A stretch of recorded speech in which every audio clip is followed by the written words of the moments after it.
Hi guys, Peter Finch here and welcome down to Tech Tuesday, your weekly look at everything to do with technology in golf. And it is the Tuesday after the Orlando trade show, the PGA trade show, where pretty much everyone from the golf industry gathers in one place to talk about the new releases that are coming out.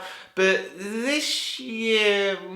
So last year when I went to the trade show, I did feel that it was a bit flat. You know, there wasn't as much excitement around the show as there had been in previous years. And from what I've heard from people who've been to this year's show, it was a bit similar. You know, there wasn't really any new releases discussed. Everything was already out there in the public domain. There was a few bits and bobs here and there, but no real showstoppers. And that is a bit of a shame, because if it carries on going like that, then there really isn't going to be much need of a trade show, because even the people who go there to place orders, which is still a big thing, even that number is diminishing. So I think the show or the equipment manufacturers or both need to get together and really think about how the show is going to be pushed forward, because at the moment it's losing its momentum, and I can see it within 5 to 10 years not taking place. But there were some new stories coming out from tech which came out last week, and the first one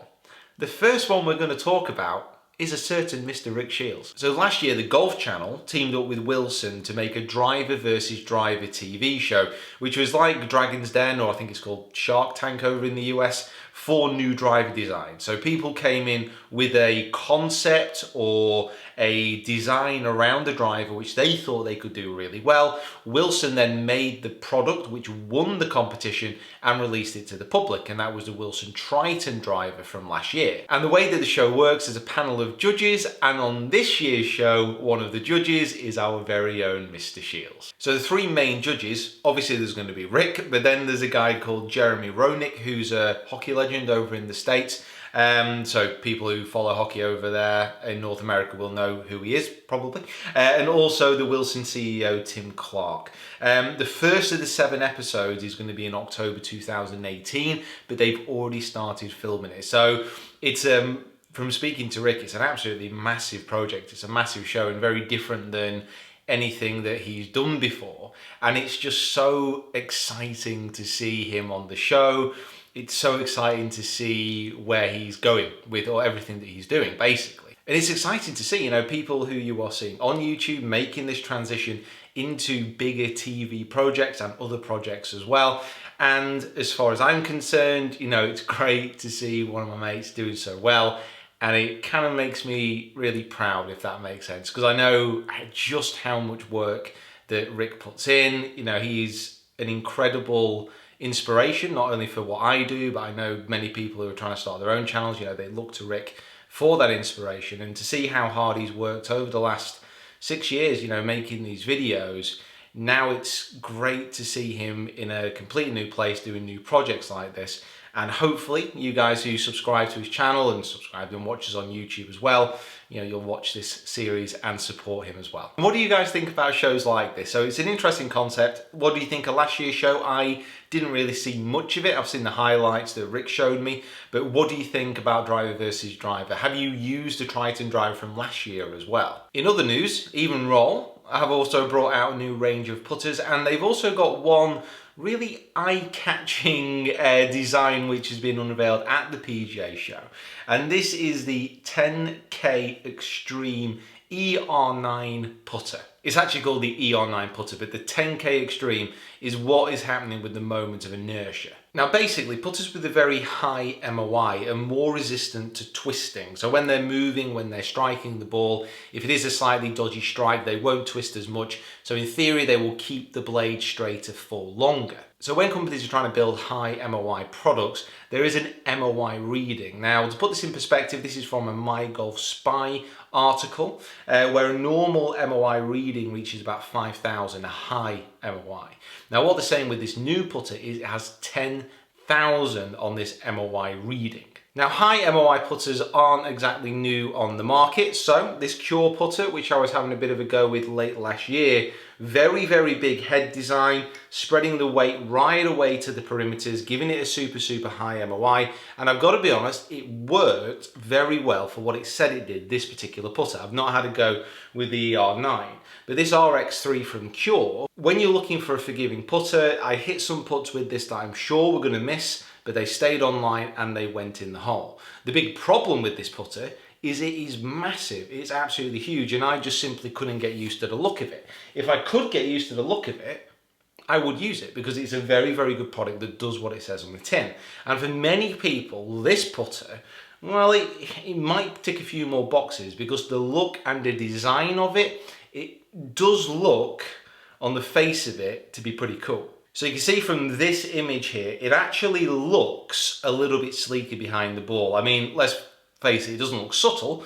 It's a massive block of metal, but compared to other putters which talk about a high MOI, it actually looks a little bit sleeker and a little bit nicer. So it'll be interesting to see if anyone has a go with this, what they think, and if it is something they will put in their bag. So this is something really cool to come out of the show. So Encore, I've done the review of their balls. I was very impressed.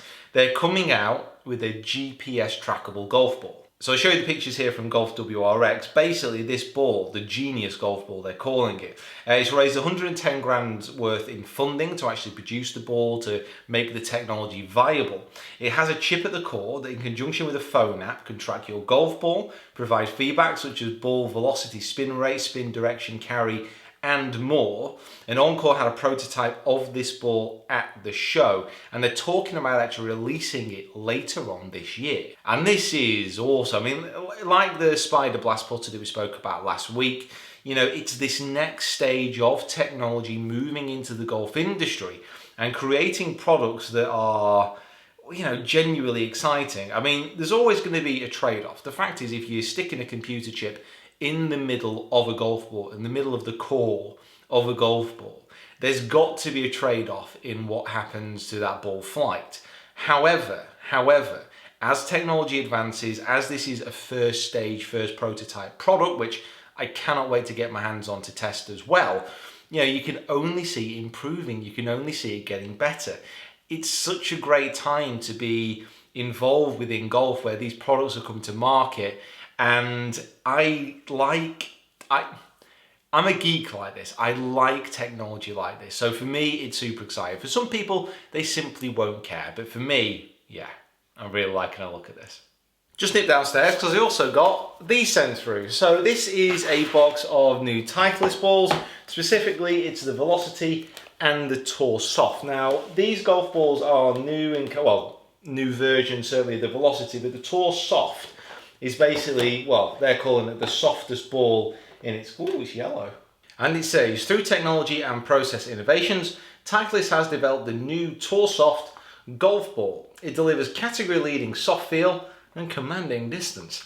To develop a golf ball such response, oh my God, literally every golf ball box says almost exactly the same thing.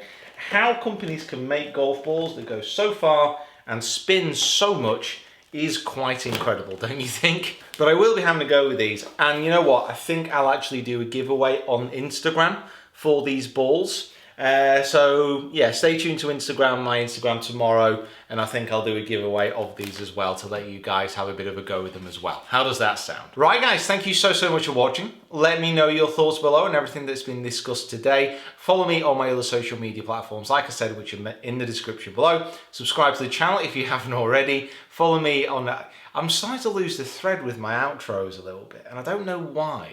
I've been doing this for a few years now. I should be pretty consistent. So all I'm going to say is goodbye, have a great evening, and I'll see you tomorrow. Subscribe.